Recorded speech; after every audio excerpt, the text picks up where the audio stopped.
نحمده ونصلي على رسوله الكريم اما بعد فاعوذ بالله من الشيطان الرجيم بسم الله الرحمن الرحيم رب اشرح لي صدري ويسر لي امري واحلل عقدة من لساني يفقهوا قولي۔ اسلامک تعارف صفحہ نمبر 175 175۔ خواہش پرستی نہیں۔ قرآن کی سورہ نمبر 38 میں حضرت داؤد علیہ السلام سے خطاب کرتے ہوئے ایک اصولی بات فرمائی گئی ہے۔ فرمایا کہ تم خواہش کی پیروی نہ کرو، لا تتبع الہوی فیضلک عن سبیل اللہ۔ کیوں؟ کیونکہ وہ تم کو خدا کے راستے سے بھٹکا دے گی۔ سورۃ 7 آیت 26۔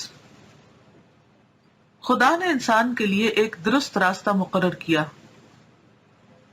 یعنی صراط مستقیم، اور پھر ہر انسان کی فطرت میں اس کی تمیز رکھ دی، پہچان رکھ دی۔ فَأَلْهَمَهَا فُجُورَهَا وَتَقْوَاهَا، یعنی بیرونی طور پر بھی ہدایت دی اور انسان کے اندر بھی اس ہدایت کی پہچان رکھ دی۔ نیکی اور بدی دونوں کو الہام کیا گیا۔ انسان اگر اپنی فطرت کی اس خاموش رہنمائی کو سمجھے، یعنی اپنے اندر کی آواز کو سنے اور اس کی پیروی کرے، تو وہ کبھی بے راہ نہ ہو۔ وہ زندگی کی شاہراہ پر سیدھا چلتا رہے یہاں تک کہ وہ آخری منزل پر پہنچ جائے۔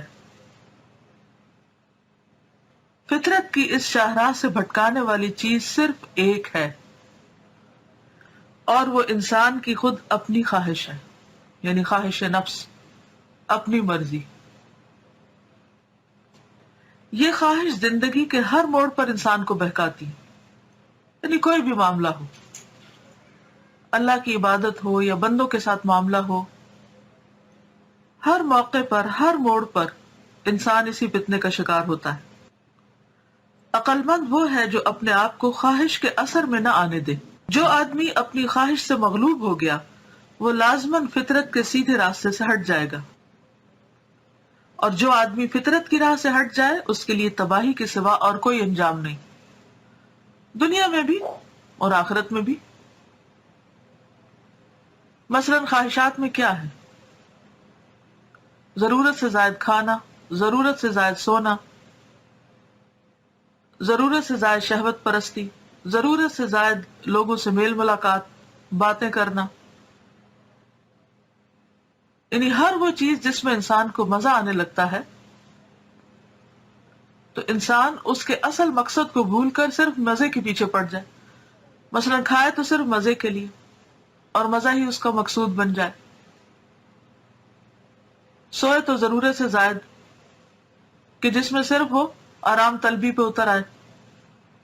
پہننا انسان کی ضرورت ہے، لیکن پہننے کے پیچھے لگ جائے یا جو چیز پہننے کو اس کا دل چاہتا ہے، خواہ وہ اللہ اور اس کے رسول صلی اللہ علیہ وسلم کی متعین حدوں سے باہر ہی کیوں نہ ہو یا ان کی نافرمانی ہی اس میں کیوں نہ ہو رہی ہو۔ عموماً ہم لباس کا انتخاب کرتے وقت کس چیز کو مد نظر رکھتے ہیں؟ یعنی یہ تھوڑی دیکھتے ہیں کہ ضرورت کیا ہے، یہ دیکھتے ہیں کہ ہمارا دل کیا چاہتا ہے، یہ ٹرینڈ کیا ہے۔ اسی طرح کھانے میں آپ دیکھیں کہ ضرورت کی بجائے صرف لذت مقصود ہو گئی۔ تو جہاں بھی انسان صرف خواہش سے مغلوب ہو گیا، یعنی کھائے تو صرف خواہش، جس چیز کی طلب ہو یا جس چیز کو دل چاہے، یا اسی طرح باقی کام بھی، تو پھر انسان کے لیے تباہی کے سوا اور کوئی انجام نہیں۔ آدمی کی خواہش اس کو مختلف طریقوں سے بھٹکاتی ہے۔ کبھی اس کو ظاہری رونقوں کے فریب میں الجھا کر گہری حقیقتوں سے دور کر دیتی، یعنی سطحی، وقتی، چمکیلی چیزوں کے پیچھے انسان بھاگتا ہے اور حقیقت سے غافل ہو جاتا ہے۔ کبھی وقتی فائدے کی خاطر اس کو راہ سے ہٹا دیتی جو مستقل فائدے کی طرف لے جانے والی، یعنی وہ راہ یا وہ کام یا وہ طریقے جو انسان کے لیے ہمیشہ کے لیے فائدہ مند ثابت ہو سکتے ہیں، انسان ان کو چھوڑ کر ان کاموں میں لگ جاتا ہے جس سے اسے وقتی طور پر فائدہ نظر آتا ہے یا مزہ آ رہا ہوتا ہے۔